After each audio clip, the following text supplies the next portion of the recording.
Trump is in West Palm Beach. So that is what's holding up the people, the spaces that you see behind me, and why that hasn't built up just yet. I want to just talk about, you guys were on the big screen when you called Florida in here, and everybody erupted into a cheer. I was just talking to Congressman Mike Waltz of Florida, the great state of Florida, and he was telling me how it was a record early vote turnout, and that's why. And he thinks that's going to resonate across the country today. People are going to come out and vote for Trump. Back to you guys. Thank you. Thanks. Let's check in with Jackie Heinrich. She's at the Harris campaign headquarters.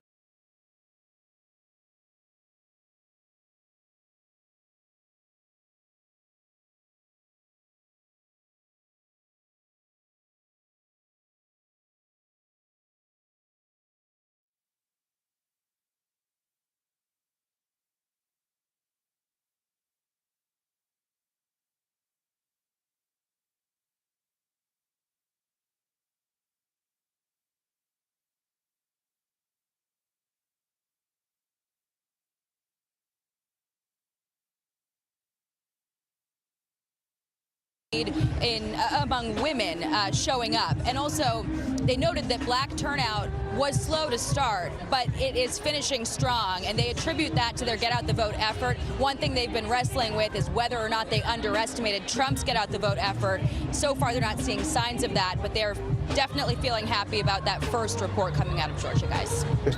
All right, Jackie, thank you so much. Before we make some race calls, Harold, you wanted to clarify something you said? The 58% 42, the Florida abortion initiative, that it didn't pass, though, because you had to have 60%. So I misspoke, but it got 58%, but fell by 2. And matter of fact, they had a marijuana initiative, which I would have voted against, but it didn't reach the number either to get to 60. Yeah, and so both failed. Governor DeSantis is touting both of those things down there in Florida. Okay, we have some calls.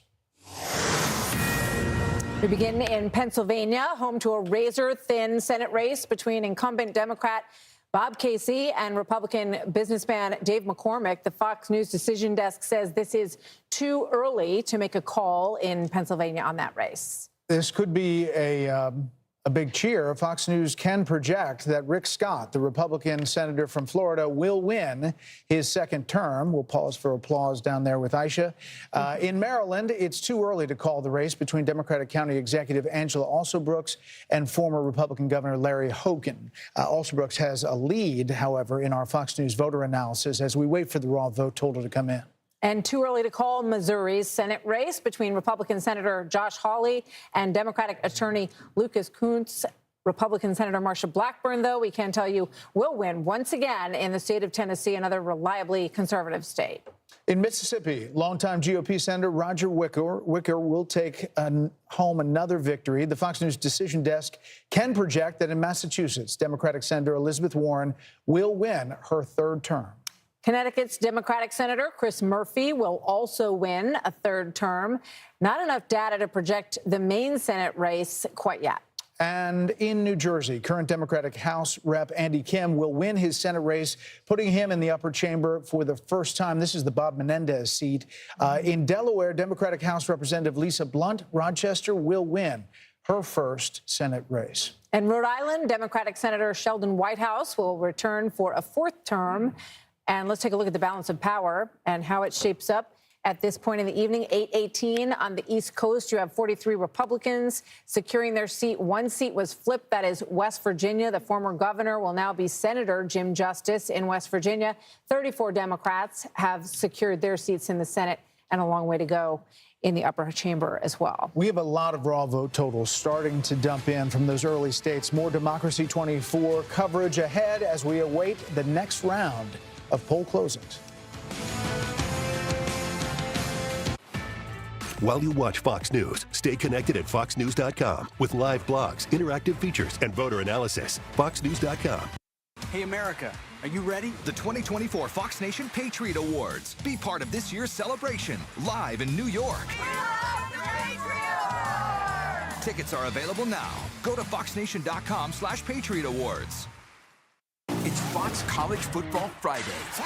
Breakout star and Big Ten rushing leader, Caleb Johnson leads Iowa. My goodness! Against UCLA. Wow! It all kicks off at 9 Eastern on Fox. As a head football coach, my job is to teach these boys to worship. is what it means to win. My little brother was diagnosed with leukemia. It just pushes me to be stronger. He's so sweet. Gone on a couple of dates. You don't know how to kiss. Come on. Show us. I always do trust in God. You can beat a team, but it's hard to beat a family. Give it up to Jesus. God, Family, Football. Streaming now. Part of Fox Faith on Fox Nation. Sign up at foxnation.com. You believe you were sent by God? Yes.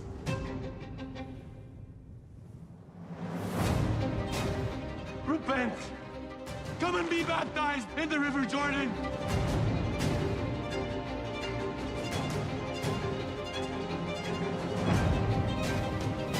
I speak in the name of the one true God.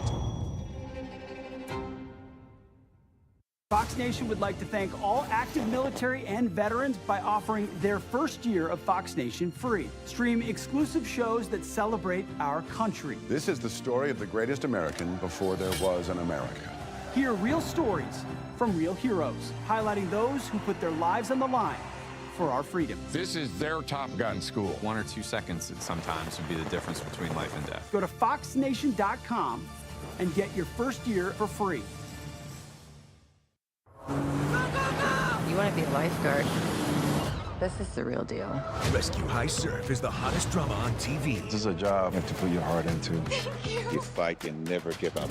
And you can watch it anytime. Welcome to the North Shore. And every Monday, Watch and learn, Junior. it's all new action. You gotta work hard and you gotta play hard. All new adventure. Too dangerous. We're going in. All new episodes.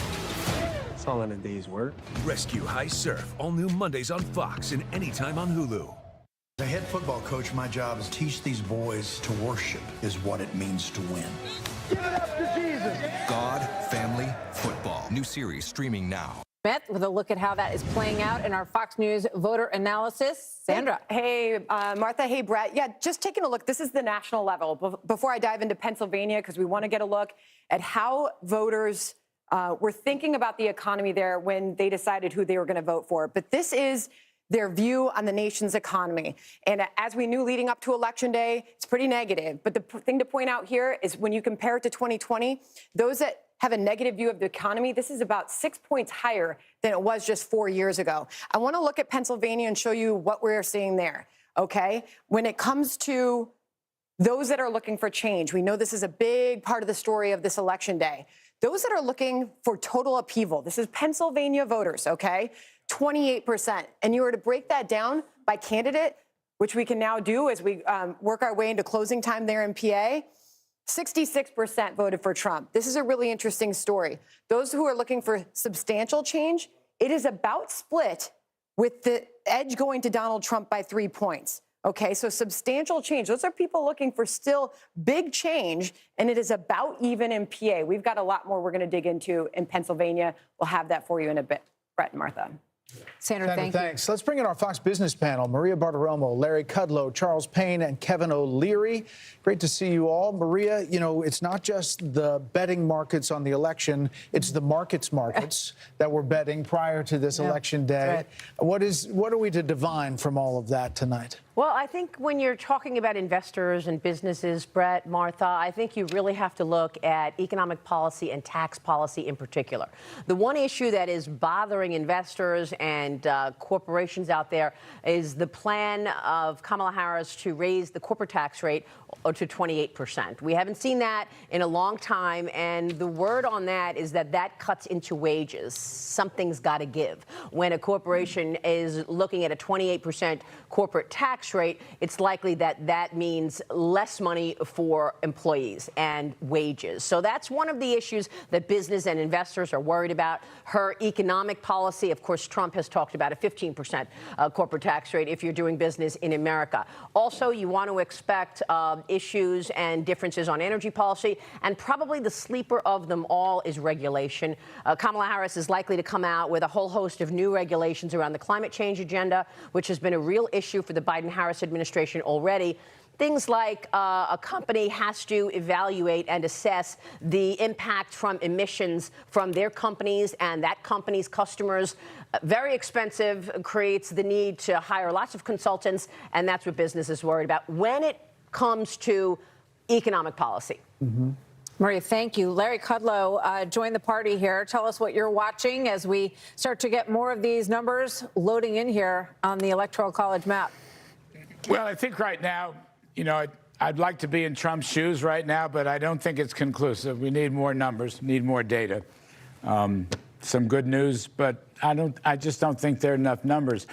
You know, I agree with the assessment that Maria made on the policy front. But be honest with you, number one, I don't think the stock market yet knows who's going to win or what the policies are going to be. It's watching like a hawk, but I don't think it knows yet. I mean, I don't know. We've got to see what happens tonight. Number two, Trump has this working class coalition. It's a different Republican Party.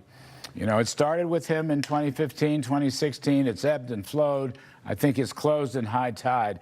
The question is, with that kind of coalition, working folks, whites, blacks, Hispanics, young people, others, will it work? Will it hold? Was there enough of an expansion in Mr. Trump's base to put him over and win? I mean, a lot of people think he is. He's going to get much better numbers with Hispanics than he ever had before. He's going to peel off a lot of black votes for it, young people's vote. That was his strategy. I think it's a good strategy. It's not your father's Republican Party anymore. It's not that they hate business, but the business roundtable CEOs are not the center of the new party. The question is, could he expand that working class coalition enough to win this election? And give me another hour or two, and I'll try to answer that question. We'll try to get you some more data there, Larry. Charles, you know, the Republican Party has changed, but the issue of the economy, the vice president has closed that according to the latest polls. I mean, he was up big when you asked that question early, but as she closed, it got to within 2, 4, it was 6 points for us in the closing days. Yeah, Vice President Harris benefited from a couple of things, I think. First, the media. Every time economic data comes out, it's great, phenomenal. Of course, Friday, we learned that last month we lost 28,000 private sector jobs. And by the way, you can talk about all the storms you want, all the experts who they put together to come up with these